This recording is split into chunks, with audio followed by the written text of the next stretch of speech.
보시면은 서문이 있습니다. 서문 무엇인지 아시나요?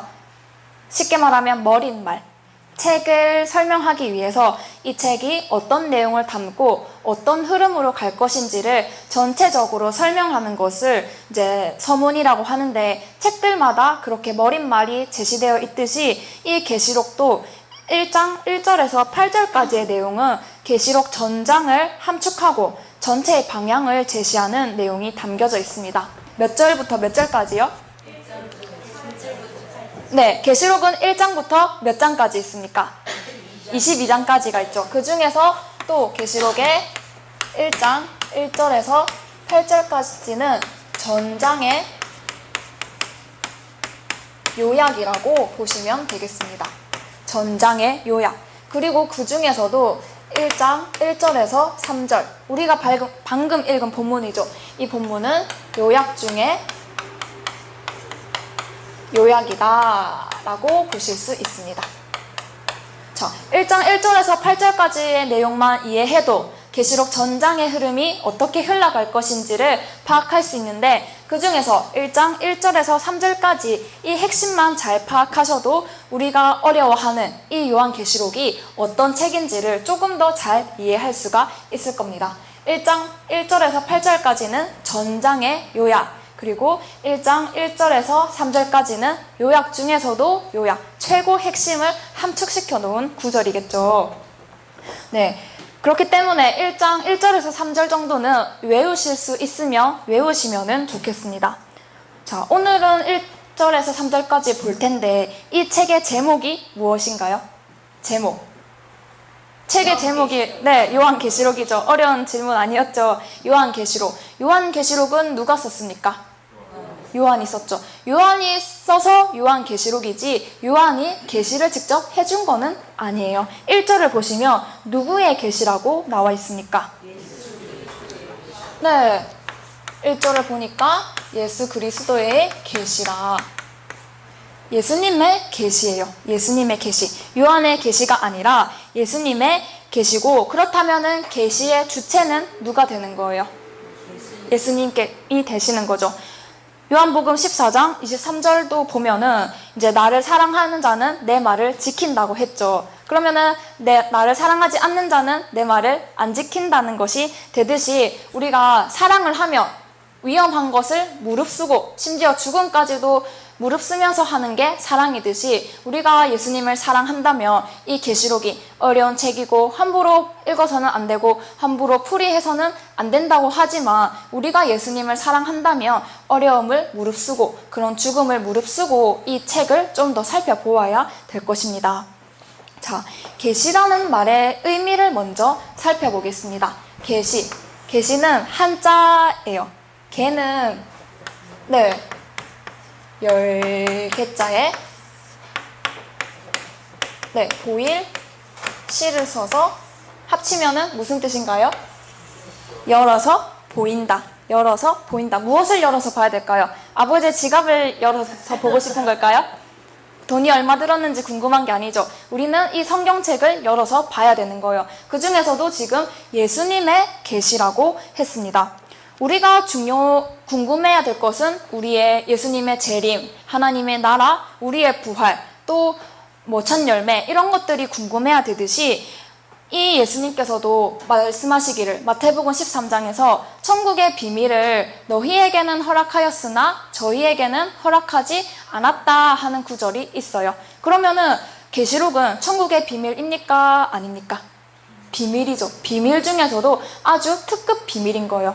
천국의 비밀도 허락하는 사람이 있고 허락하지 않는 사람이 있는데, 그 중에서 오늘 보는 우리 이 요한계시록은 그 비밀 중에서도 특급 비밀인 거예요. 그 비밀을 지금 예수님께서 열어서 우리에게 보여주시는 겁니다. 그것이 이 계시록의 초점이고, 열어서 보는 것하고 그냥 안 보고 무작정 믿는 것하고 차이가 당연히 있겠죠. 이제 쉽게 예를 든다면은 밀감이 있어요.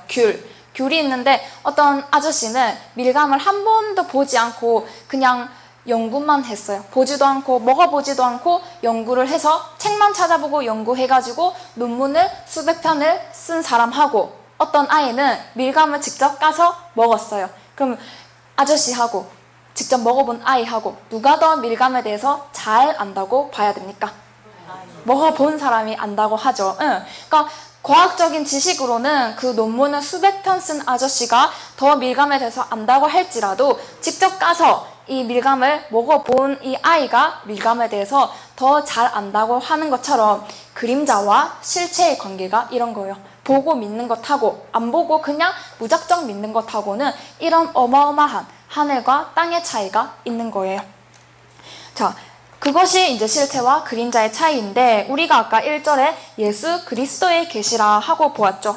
이번에 갈라디아서 3장 23절에서 24절을 찾아보도록 하겠습니다. 믿음이 오기 전에 우리가 율법안에 매인바 되고 계시될 믿음의 때까지 거쳤느니라. 이같이 율법이 우리를 그리스도에게로 인도하는 몽한 선생이세요. 우리로 하여금 믿음으로 말미암아 올라가게 하게 하려 합니다. 네, 자, 믿음이 오기 전에 라고 합니다. 믿음이 오기 전이래요. 그러면은 믿음에 실체가 있다는 말이 되겠죠. 그 실체가 나에게 다가온다는 거예요. 여기서는 단지 추상명사로서의 믿음이 아니라 어떠한 실체가 있는 존재로서 믿음을 이야기하고 있는 겁니다. 믿음이 온다고 하고 있죠. 믿음이 오기 전에. 그리고 그 뒤에 보면 어떤 계시라고 되어 있나요? 어떤 믿음을 말하고 있나요? 계시될 믿음이 나와 있죠. 그래서 믿음이 온다. 그리고 계시될 믿음에 때가 있다고 하고 있습니다.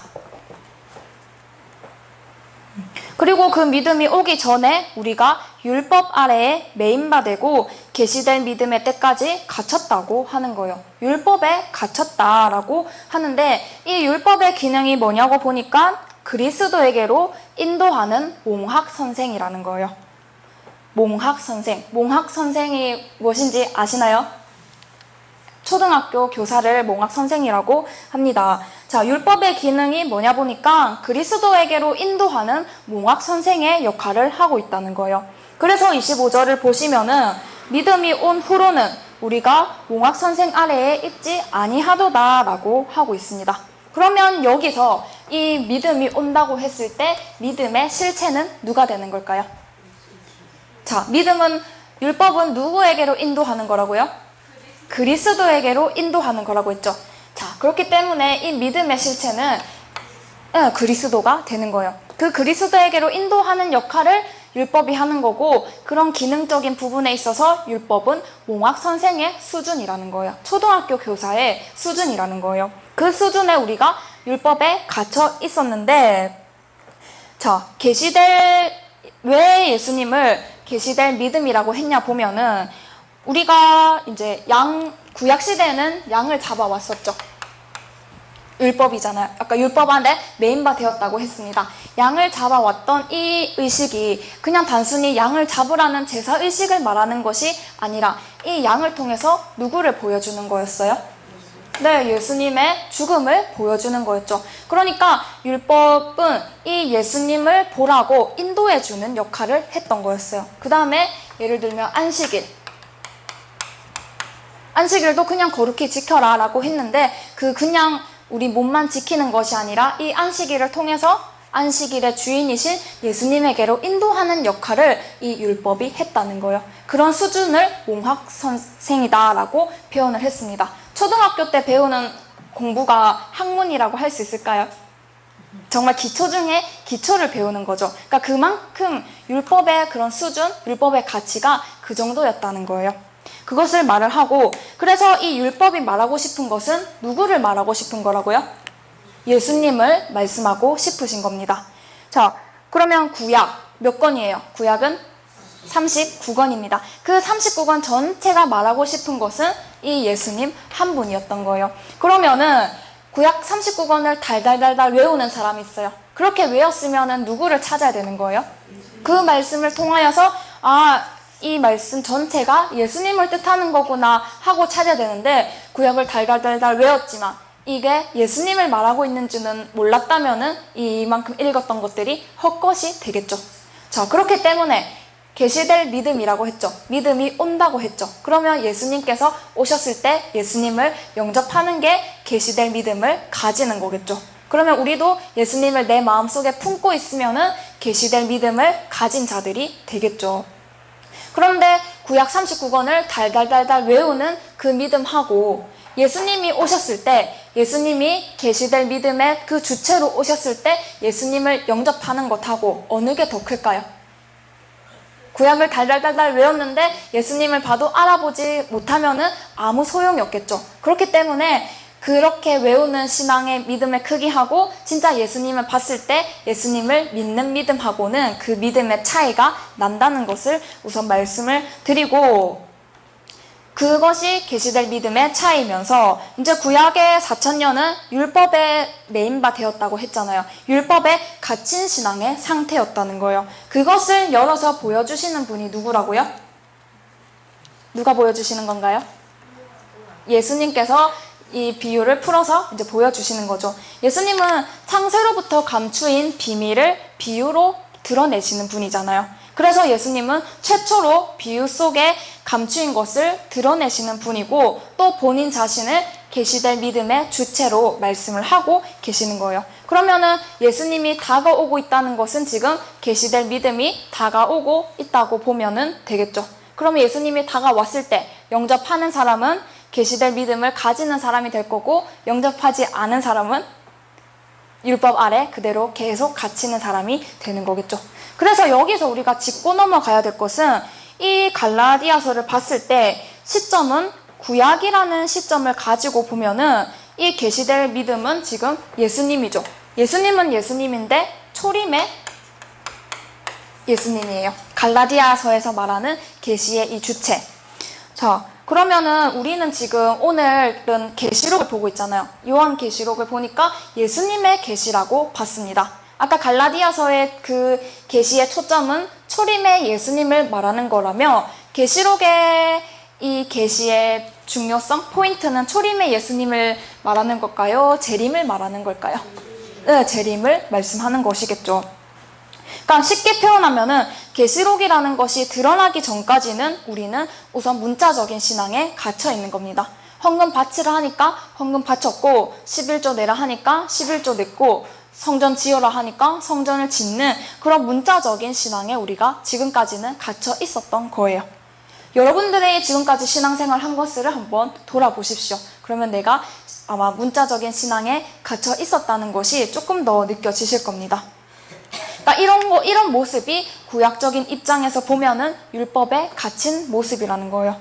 그 문자적인 신앙 안에서 갇힌 상태에서 벗어나는 것이 바로 이 계시될 믿음 때문에 벗어날 수 있는 거라면, 이 계시록의 믿음은 초점은 초림의 예수님이 아닌 재림의 예수님을 말을 하는 거겠죠.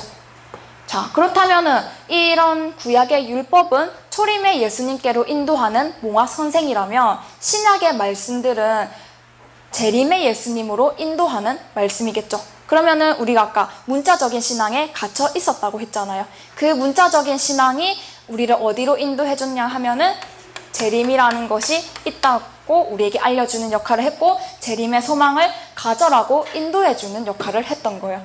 그러니까 구약 시대에는 율법이 몽학 선생의 수준이었다면, 지금 우리 시대는 우리가 지금 재림을 기다리고 있고 재림의 소망을 가지고 있잖아요. 그렇기 때문에 이 재림의 소망을 가지도록 문자적인 신앙이기는 하지만, 그것이 부족하다 할지라도 그것이 있었기 때문에 우리가 재림이라는 것도 알게 되었고 재림을 기다릴 수 있는 신앙이 되었던 거예요. 그런 면에 있어서는 이 문자적인 신앙은 재림의 소망으로, 재림으로 우리를 끌어오는 그런 몽학 선생의 역할을 했다는 겁니다.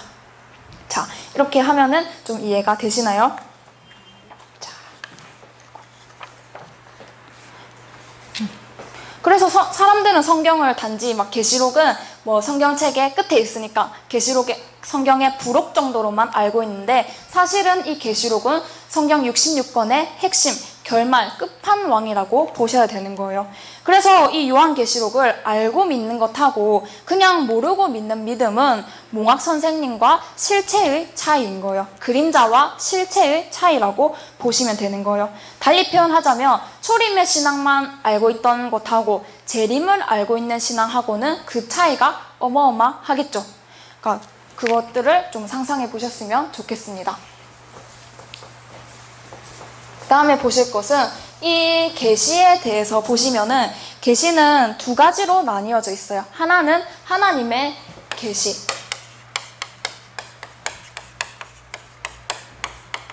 하나님의 계시. 그 다음에 두 번째는 사단의 계시.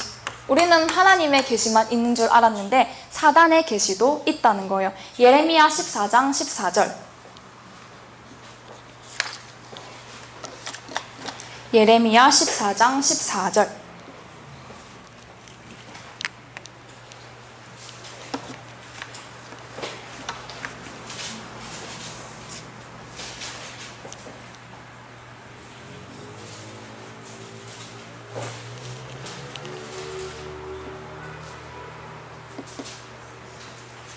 예레미야 14장 14절입니다.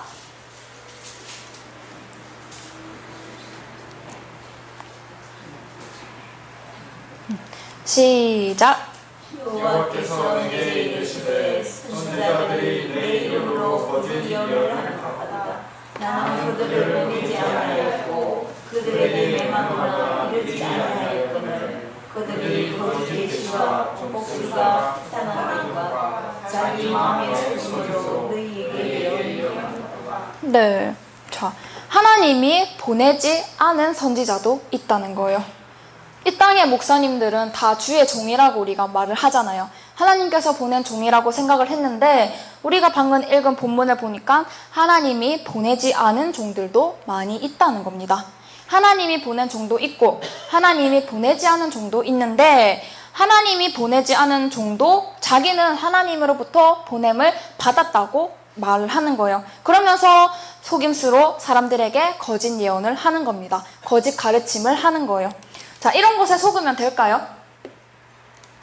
속으면 될까요? 안 되겠죠. 예레미야 23장 27절에서 28절로 한 번 더 보겠습니다.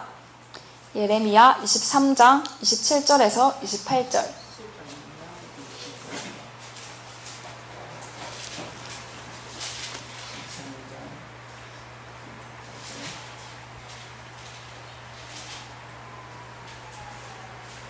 (23장) 27절에서 28절입니다. 시작. 공사를 말하니 그 생각인즉 그들의 열조가 바알로 인하여 내 이름을 잊어버린 것 같이 내 백성으로 내 이름을 잊게 하려 함이로다. 나 여호와가 말하노라. 몽사를 얻은 선지자는 몽사를 말할 것이요 내 말을 받은 자는 성실함으로 내 말을 말할 것이라. 겨와 미를 어찌 비교하겠느냐. 자, 몽사가 무엇입니까? 꿈, 환상을 말하죠. 이런 것들을 좋아하는 게 어떤 의미냐 보니까 열조들이 바알신 때문에 하나님을 잊게 만들어 버리는 기능과 같다는 거예요. 꿈 이야기를 좋아하는 사람 치고 성경 말씀을 좋아하는 사람은 잘 없습니다. 앉았다 하면은 꿈 이야기를 막 잘하는 분들이 있어요. 불신자든 신자든 이 꿈을 꿔가지고 꿈에 대한 의미를 막 찾으려고 이야기를 하는 사람들이 있는데 꿈을 가지고 너무 우리가 의미를 크게 가질 필요는 없다는 거예요. 근데 자면은 꿈이 꺼지죠. 꺼지는 꿈을 어떻게 하냐 하겠지만 그냥 그거는 자기 마음의 기준으로만 참고만 하라는 거예요. 참고만 하지 이것을 가지고 어떤 의미를 부여해서 이런 뜻인가 저런 뜻인가 할 필요는 없고 그냥 참고만 하면 되는 거고, 그래서 꿈과 말씀의 차이는 겨와 밀의 차이라는 거예요. 겨를 한 트럭 가져다 주는 것하고 이 밀을 한 10개 주는 것하고 무엇을 받으실래요? 겨를 아무리 한 트럭을 갖다 준다 해도 결국 쓸모없는 물품이잖아요. 그런 것처럼 이 겨와 밀의 차이는 그만큼 하늘과 땅 차이인 것처럼 이 꿈을 꾸는 것하고 꿈으로 보여지는 것하고 말씀의 차이는 겨와 밀의 차이라는 것을 지금 말씀하고 계시는 겁니다. 그렇기 때문에 이 꿈과 환상은 사실은 거짓 계시의 유용한 통로가 되기 때문에 사실 조심해야 되는 거고, 차단할 수 있으면 차단하는 것이 좋은 거예요. 자, 우리가 진짜 관심을 기울여야 할 하나님의 계시를 좀 더 보겠습니다. 하나님의 계시를 보면은 이것도 두 가지로 나뉘어져 있어요. 하나님의 계시는 영적인 계시와, 영적 계시가 있으면 반대로 무엇도 있겠어요? 네, 육적 계시도 있겠죠. 육적 계시, 다른 말로 하면은 실상 계시라고 할 수 있습니다. 영적 계시에는 어떤 것들이 있을까요? 아까 꿈, 몽사라고 했죠. 다니엘의 환상, 또 우리 지난번에 보았던 에스겔의 환상, 이사야의 꿈 이야기 등등, 그런 것들은 하나님께서 영적인 계시로 보내주시는 거예요. 그런데 요즘에는, 지금 시대에 와서는 하나님이 뭔가 꿈으로, 환상으로, 음성으로 들려주는 것들은 없죠. 왜냐하면 이제는 성경책으로 다 기록해 놓았기 때문에 그런 것들은 필요가 없는 거예요. 말씀을 통해서 인도할 수 있기 때문에 하나님께서 다 차단을 해 놓으신 겁니다. 그렇다면은 영적 계시는 무엇인지 아시겠죠? 이거는 쉽죠. 그러면은 육적 계시, 실상 계시는 무엇이냐면, 사도 요한이 본 것들은 영적으로 본 거죠. 뭔가 꿈으로 봤다든지 환상으로 봤다든지 뭔가를 보았으니까 이렇게 기록을 했을 거 아니에요. 자, 이런 것들을 보았는데, 영적인 것들을 보았는데 말하는 것에 실물이 있겠죠. 그 실물을 육적 계시, 실상 계시라고 하는 거예요.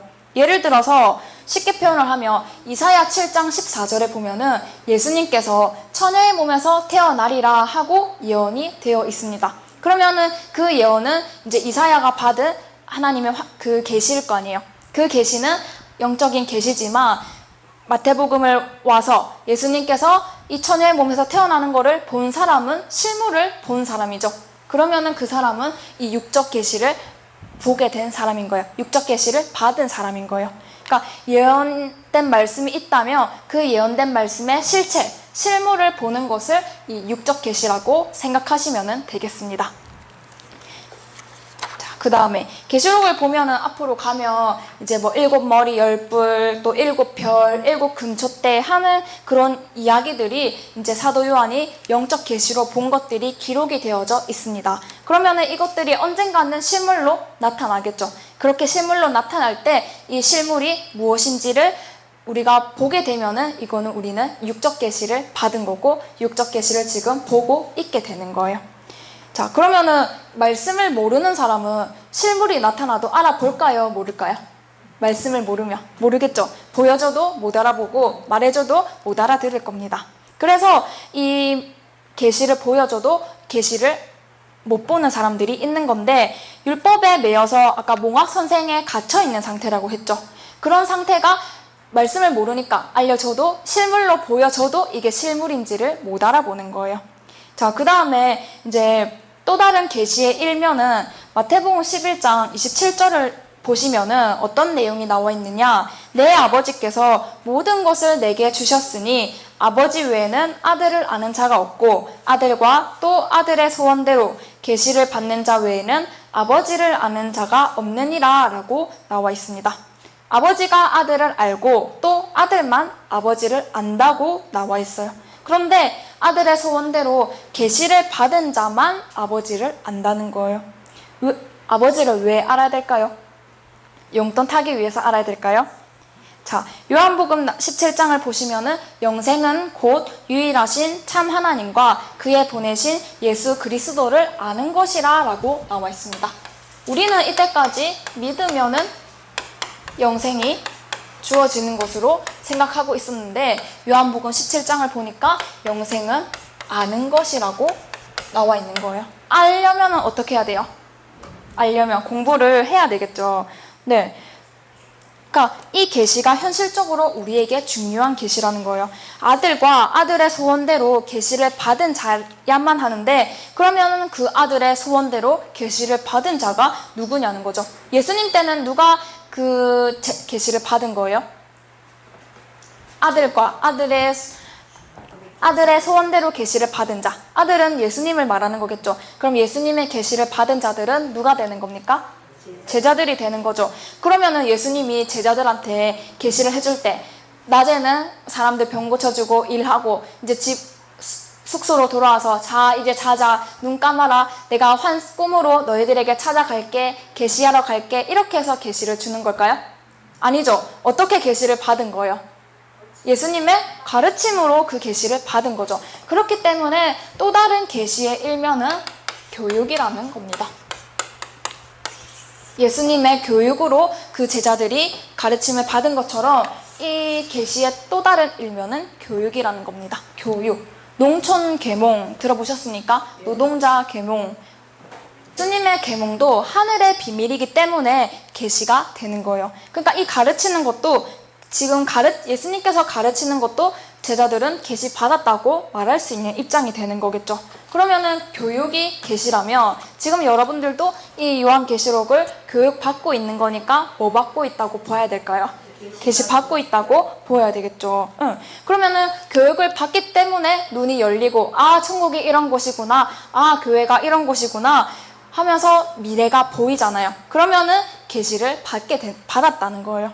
믿음의 실체이신 예수님께서 알려주심으로 해서 우리 눈이 열려서 보이게 되는 것이 일종의 계시라는 겁니다.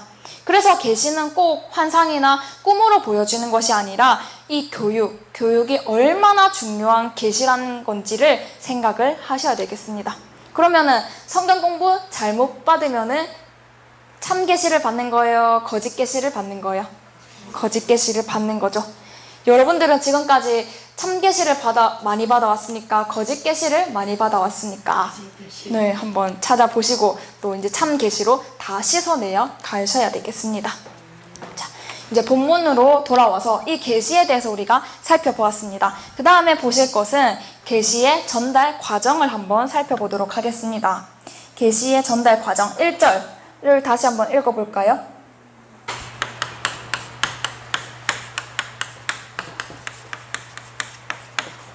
1장 1절 한번 읽어보겠습니다. 시작. 예수 그리스도의 계시라. 이는 하나님이 저에게 주사 반드시 속이게 될 일을 그 종들에게 보이시려고 그 천사를 그 정교하게 보내어 지시하신 것이다. 네, 자 계시의 전달 과정 누가 주시는 거예요? 일단은 하나님께서 주시죠. 하나님이 그에게 주사라고 했습니다. 그는 예수님을 말씀하겠죠. 하나님이 그에게 주사, 예수님은 이제 누구에게 주시는 거예요? 그 종 요한에게 주기 위해서 누구를 거쳐갑니까? 네, 천사를 거쳐서 그 종 요한에게 보내고 요한은 또 누구에게 보내는 거예요? 네, 종들에게 보내는 거예요. 종들이면 단수예요? 복수예요? 복수죠. 이 종들에게 최종적으로 보내지는 겁니다. 그렇기 때문에 이 요한계시록의 최종 수신자는 누구라고요? 네, 최종 수신자는 종들이라고 볼 수 있는 거예요. 그러면 과연 이 종들이 누구냐? 누군지 볼까요? 계시록 7장 3절 4절. 계시록 7장 3절 4절. 우리가 우리 하나님의 종들의 이마에 인치기까지 땅이나 바다나 나무나 해치 말라 하더라. 내가 입맞은 수를 들으니 이스라엘 자손의 각 지파 중에 입맞은 자들이 14만 4천이니라. 자, 우리 하나님의 종들이라고 하고 있죠. 우리 하나님의 종들이라고 하면서 몇 명이 하면서 이스라엘의 12지파가 나오고 14만 4천 명이라고 나와 있습니다. 이것이 이제 14장으로 가면은 한 단어로 해서 천 열매가 되는 거예요. 그러면은 계시록의 최종 수신자는 누구에게로 가야 되는 거예요? 천 열매들이 받아야 할 책이 이 요한계시록이라는 거예요.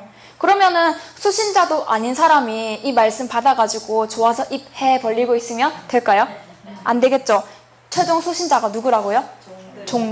종들도 천 열매에게 전해줘야 되는 거예요.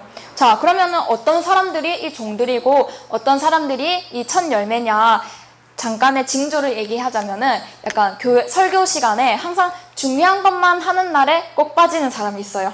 그러면은 이 종들에 좀 해당이 안 될 수 있고, 또 설교 시간마다 조는 사람들이 있어요. 그런 중요한 얘기를 하고 있는데 꼭 잠이 와가지고 졸아요. 그러면은 이것도 종들이 아닐 수도 있는 징조가 되는 거예요. 자, 우리는 졸면은 사람들은 이렇게 말을 하죠. 아, 주께서 사랑하시는 자들에게는 잠을 부으셨습니다 하고 합리화를 하는데 번지수를 잘못 찾은 말씀이에요. 그 잠은 이사야 29장 9절에 나오는 잠이에요. 주께서 잠들게 하는 신을 부어버린 것은 정말 위태위태한 상황을 말씀하는 거기 때문에 이 말씀을 가지고 나의 설교 시간의 자세를 보면서 내가 지금 상태를 각자가 각자를 이렇게 분별하시고 아, 이러면 안 되지, 더 정신 차려야 되지 하면서 좀 더 말씀에 또 들어갈 수 있도록 말씀을 가지고 자기 자신의 상태를 좀 더 분별할 수 있었으면 좋겠습니다. 자, 종들에게 계시를 주려고 하시는데 왜 주실까요? 종들에게 왜 이 요한계시록을 전해주는 걸까요? 전해주어야 사람들에게 전달할 수가 있으니까. 자, 그 말씀을 전하는 일을 시키려고 이 종들에게 택하는 거예요. 그렇기 때문에 여러분들이 지금 이 말씀을 배운다는 것은 수신자로서 하나님께서 이 자리에 초청하신 겁니다. 그러면은 그만큼의 축복이 또 따라오겠죠. 누구의 인도에 따라서 이 자리에 왔던지 간에 참 묘하게 온 거예요. 이 교회까지 나온 이 발걸음의 그 과정이 그냥 내 마음이 가서 온 것이 아니라 하나님의 섭리가 담긴 발걸음이라는 것을 한번 생각하셨으면 좋겠습니다. 자, 공무원도 급수가 올라가면은 받는 상급이 다르듯이 이 하나님의 나라도 신앙의 차원이 높아질수록 말씀의 차원도 높아지는 거예요.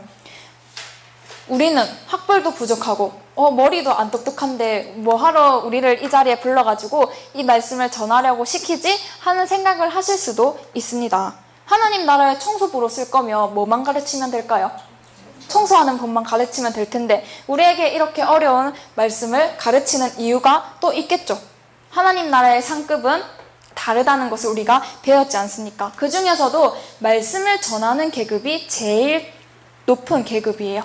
그런 일을 우리 보고 하라고 했는데 생명을 구하는 일은 하나님은 천하보다도 귀하게 여기셔요. 그런 귀한 일을 우리에게 지금 맡게 하시는 거예요. 우리는 학벌도 없고 우리는 똑똑하지도 않은데 이렇게 우리를 쓰시는 이유는 말씀대로 너희 중에는 문벌이 좋은 자도 없고 똑똑한 자들도 없지만 다 미련 곰탱이지만 그런 자들을 사용해가지고 시온산에 불러서 지식과 명철로 양육해서 세상에 지혜로운 자들을 다 부끄럽게 하려고 우리를 이 자리에 불러주셨다는 거예요. 그렇기 때문에 여러분들에게 지금 최고의 계시록의 이 진리의 말씀을 먹긴다는 것은 여러분들을 하나님이 최고로 높이 쓰시겠다는 약속이 되는 거예요. 자, 그렇기 때문에 정말 우리가 이 말씀을 배워가지고 세상의 사람들을 부끄럽게 할 수 있는 하나님의 자녀들이 될 줄로 믿습니다. 네, 그 다음으로 볼 일은 이제 1장 1절을 보니까 이는 하나님이 그에게 주사 반드시 속히 될 일이라고 나와 있어요. 어떻게요? 네, 반드시가 무슨 뜻인가요? 네, 반드시 꼭 속히 될 일이라는 거죠. 반드시 꼭 될 일은 무엇을 말하는 걸까요? 어떤 이루어질 것? 될 일은 재림을 말하는 거죠. 그러니까 재림이 꼭 이루어지는데 함정에 우리가 빠져 있는 거예요. 속히라고 하니까는 빨리 이루어진다고 생각을 하잖아요. 속히. 자, 계시록이 기록된 것은 AD 100년에 기록되었고 지금까지 보면은 약 2000년이 지나왔어요. 그런데 2000년이 지나왔지만 예수님께서 오셨습니까? 우리가 모르고 있죠. 그렇다는 것은 2000년 하나님은 속히 될 일이라 해놓고 2000년이 됐는데도 아무 일이 안 벌어지는 거예요. 그러니까는 아니 왜 속히를 쓰셨지? 하고 우리가 함정에 빠지게 되는 겁니다.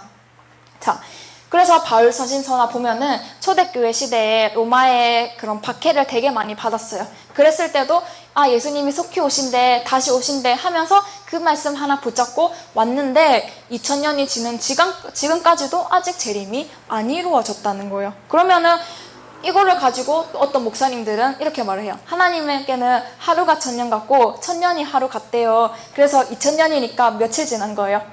아직 2일밖에 안 지났기 때문에 아직 속히가 아니에요 하고 얘기하는데 기다리는 사람의 심정도 모르고 지금 속 터지는 소리를 하고 계시는 거죠. 그런 속히가 아니에요. 구약을 기준으로 한번 볼게요. 구약을 통해서 구약 66권 아니 39권이 누구를 이야기하는 거라고 했으니까?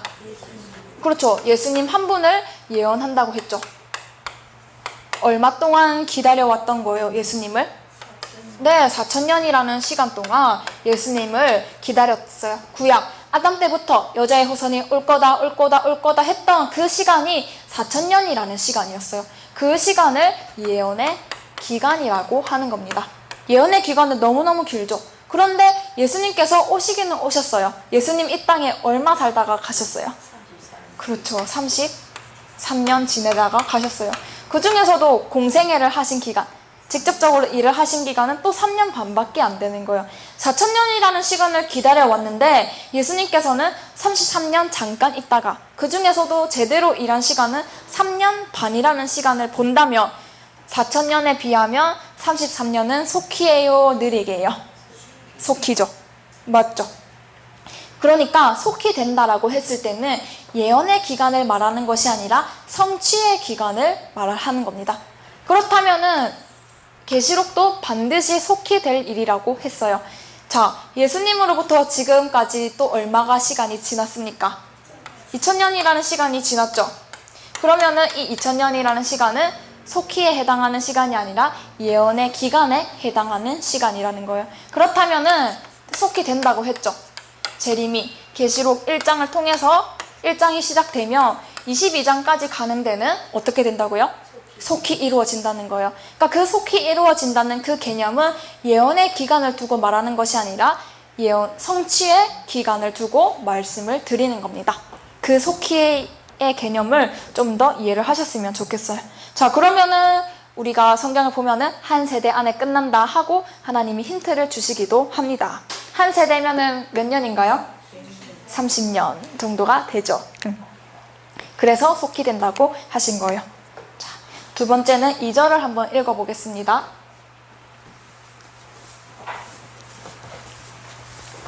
2절 시작. 하나님의 말씀과 예수 그리스도의 증거 곧 자기의 본 것을 다 증거하였느니라. 네, 자, 하나님의 말씀과 예수 그리스도의 증거 곧 자기의 본 것을 다 증거한다고 되어 있죠. 계시록 22장 16절로도 가보겠습니다. 22장 16절.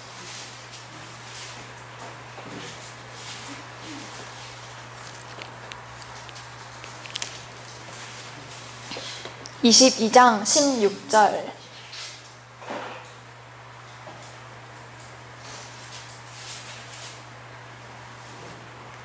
시작. 나 예수는 교회들을 위하여 내 사자를 보내어 이것들을 너희에게 증거하게 하였느니라. 나는 다윗의 비요 자손이니 곧 강명한 새벽별이라 하시더라. 네, 자, 계시록을 증거하는 것은 예수님이 직접 전하는 건가요? 직접 일을 하신다 하시나요? 사자를 보내서 하신다고 해요. 이게 중요한 거예요. 이 사자가 계시록의 말씀을 증거하는데 계시록의 증거를 하기 위해서는 반드시 두 가지의 조건 요소가 필요한 거예요. 첫 번째는 하나님의 말씀.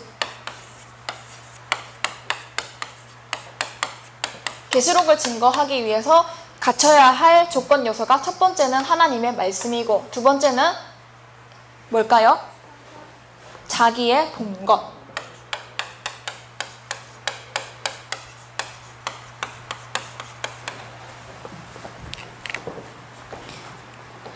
하나님의 말씀을 증거할 수 있어야 되고 또 예수 그리스도의 증거, 곧 자기의 본 것을 다 증거할 수 있어야 되는 이 두 가지의 조건 요소가 필요한 겁니다. 하나님의 말씀이라는 것은 무엇을 이야기하느냐? 우선 계시록을 풀이할 수 있어야 되는 거예요. 이것이 계시록을 증거할 수 있는 사람의 1차적인 조건 요소고 그 다음 2차는 예수님의 증거, 곧 자기의 본 것. 이것이 계시록의 말씀대로 나타난 실물이에요 하고 증거할 수 있어야 된다는 거예요.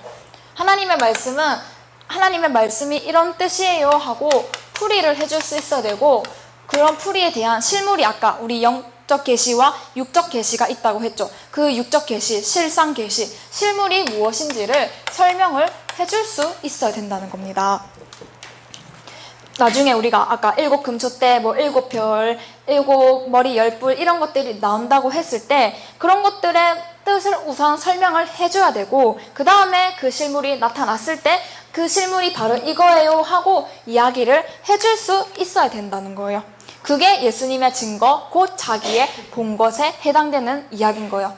그러면은 아까 영적인 계시, 육적인 계시라고 했을 때 이 두 계시가 온전히 갖추어져야 예수님의 사자로서의 역할을 충분히 수행할 수 있는 사람이 되는 거겠죠. 근데 그거를 내놓지 못한다면은 예수님이 보낸 사자가 아니라는 소리가 되겠죠. 그렇기 때문에 이 시대의 참 목자를 찾는 요령은, 첫 번째는 계시록을 증거하지 못하는 목사님이라면은 쳐다볼 필요가 없다. 신약시대의 목자가 신약의 성경을 가르쳐야지 구약의 율법에 매인 성경을 가르치면 될까요? 그 시대에 맞는 말씀을 전해야 되잖아요. 그런 것처럼 계시록의 시대가 왔으며 계시록의 말씀을 전해야 되지, 여전히 신약에 갇힌 문자적인 신앙의 말씀만 전해주면은 그 역할을 제대로 하는 걸까요? 그렇기 때문에 계시록을 우선 증거하지 않으시는 목사님들이 계시다면은 재볼 필요가 없다는 겁니다. 그 다음에 그러고 두 번째는 증거의 말씀에 해당되는 실물을 보여줄 수 있어야 되는 거예요. 계시록의 사자라면은 이 말씀에 대한 실물을, 어떤 것이 실물인지를 말을 해줄 수 있어야 되는 거예요. 예를 들어서 예수님께서는 자신을 만약에 설교를 하실 때 이사야 7장 14절을 가지고 만약에 설교를 하신다면 처녀의 몸에서 태어나고 예수님께서 베들레헴에서 태어날 거야 라고 구약에 예언이 되어 있던 거를 먼저 예수님께서 말씀을 하시겠죠. 이렇게 예언이 되어 있었고 나는 그렇게 태어났어 하고 이야기해 주시는 것이, 그렇게 풀어주시는 것이 자기를 실물로 드러내는 거잖아요. 그렇기 때문에 영적인 계시를 가지고 풀어주고 그 실물을 예수님께서 자기가 직접 드러내시는 거예요. 그런 것처럼 이 예언의 말씀하고 이루어진 실체를 같이 얘기해 줄 수 있어야 하나님의 말씀과 자기의 본 것을 같이 증거할 수 있는 게 되는 거기 때문에 하나라도 더하거나 빼면은 될까요? 안 될까요? 안 되겠죠. 자, 마지막으로 3절 한번 읽어볼까요? 시작. 예언의 말씀을 읽는 자와 듣는 자들과 그 가운데 기록한 것을 지키는 자들이 복이 있나니 내가 가까움이라. 네, 이 말씀, 이 예언의 말씀을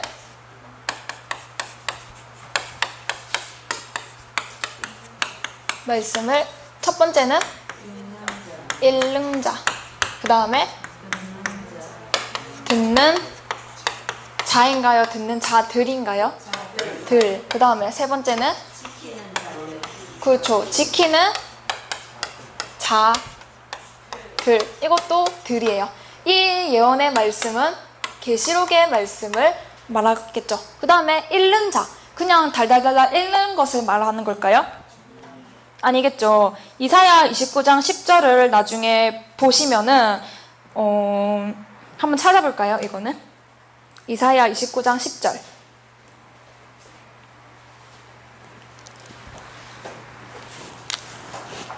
무엇을 두고 읽는다고 해야 하는지 한번 보겠습니다. 이사야 29장 10절. 시작. 대저 여호와께서 깊이 잠들게 하는 신을 너희에게 부어주사 너희의 눈을 감기었으니 눈은 선지자여 너희 머리를 덮으셨으니 머리는 선지자라. 네, 지금 눈은 선지자라고 했죠. 그러니까 목자들에게 어떤 신을 부으신 거예요? 잠들게 하는 신을 부었다는 거예요. 자, 그러고 29장, 이사야 29장으로 29장 11절 12절도 11절 12절 그 다음 절이에요. 29장 11절 12절 시작. 그러므로 모든 묵시가 너희에게는 마치 봉헌책의 말이라. 그것을 유식한 자들에게 주며 이르기를 그대에게 청하노니 이를 읽으라 하면 대답하기를 봉하였으니 못하겠노라 할 것이요. 또 무식한 자에게 주며 이르기를 그대에게 청하노니 이를 읽으라 하면 대답하기를 나는 무식하다 할 것이니라. 자, 유식한 자에게 묵시를 읽어달라고 하는 이야기는 줄줄줄줄 읽어달라는 것이 아니라 그 말씀을 풀이해주세요, 해석해주세요 하는 거예요. 그러니까는 유식한 자가 뭐래요? 봉헌책이라.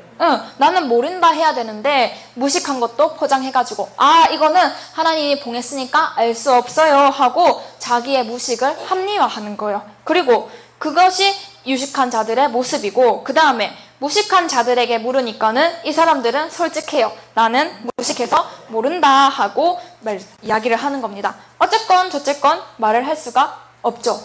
읽을 수가 없죠. 그냥 줄줄줄 읽는 것이 아니라 이 말씀을 풀이를 못한다는 거예요. 이것이 잠든 징표라는 겁니다. 목사님들을 보세요. 얼마나 새벽 기도를 열심히 하시고 금식 기도도 하시고, 우리 목사님은 절대적으로 금전적인 부정함이 없어요 하고 목자 자랑을 하지만, 깨어있는 것 같지만 이렇게 이 계시록의 말씀을 읽어줄 수 있어야 되고, 또 그것을 읽어줄 수 있어야 깨어있는 목자고, 이거를 말하지 못하는 목사님이라면 깊이 잠들어하는 신을 하나님께서 부은 목자가 되는 겁니다. 그러니까 성경, 특히 이 계시록이나 선지서를 모른다는 것은 자고 있다는 상태가 되는 거예요. 컴맹인 사람들, 컴퓨터 시대에 컴퓨터를 못하는 사람들은 잠자고 있다고 보듯이, 그것처럼 이 계시의 시대에 계시를 말할 수 없다면 그것은 잠들어 있는 것으로 보셔야 되겠습니다. 우리의 신앙 상태에서 자고 있는 것은 하나님의 말씀을 깨닫지 못하고 있는 상태고, 그 상태를 잠자고 있다 하고 보는 거라면 우리 주변은 다 잠자고 있는 상태죠. 그러면은 여러분들은요? 이제 좀 잠 깨가지고 눈곱 떼고 있는 중으로 또 보셔도 되겠죠. 네, 자, 그럼에도 불구하고 또 이사야 29장 13절을 보면은 이런 잠들어 있으면서도 주여 주여 하면서 하나님을 부르짖는다는 거예요. 그러나 하나님의 계명은 없고 사람의 계명밖에 없다는 겁니다. 착하게 살아라, 헌금 바쳐라, 충성해라, 이런 사람의 계명밖에 없다는 거예요.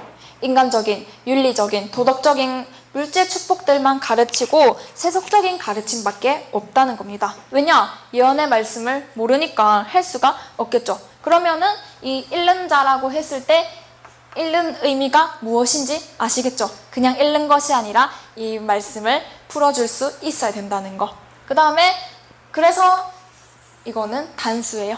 다른 거, 듣는 자들, 지키는 자들인데 읽는 자는 몇 명밖에 안 되는 거예요.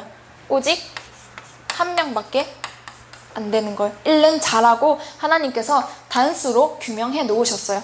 그 읽는 자가 말씀을 풀어주면 말씀을 듣겠죠. 듣는 자가 있을 거고, 그 말씀을 들으면은 지키는 자들이 있겠죠. 지킨다고 했을 때는 행함이 따라와야 됩니다. 그 다음에 이렇게 지키는 자들에게 무엇이 있다고요? 복이 있다고요. 이 복은 계시록 2장 3장에 가면은 나와 있습니다. 자, 우선 우리가 지키기 위해서는, 복을 받기 위해서는 말씀을 들어야 되겠죠. 들어야 이게 무슨 말씀인지를 알 거고, 알아야 지킬 수도 있겠죠.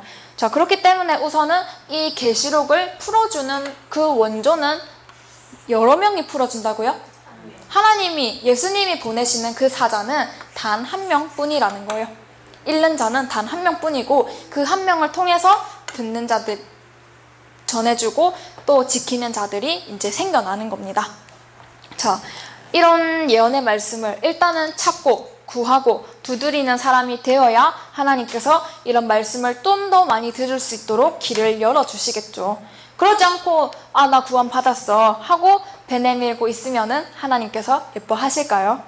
그러니까 이 계시록은 우리는 막 계속 심판의 도구로만 쓰고 있고, 말세가 되면은 이런 하나님께서 심판을 하실 겁니다, 하나님 말씀 잘 듣고 살아야 됩니다 하고 그런 무섭게 말을 하지만, 그런 저주의 도구로 쓰이는 말씀이 아니라는 것을 아시고, 이 아담으로부터 시작한 하나님의 구원 역사가 이제 계시록을 통하여서 마무리되는 너무나도 중요한 성경의 마지막 설계도라는 것을 생각하시면서 열린 마음으로 들으시고 하나님의 깨달아서 하나님께서 주시는 축복들을 받을 수 있는 저와 여러분들이 되기를 바랍니다.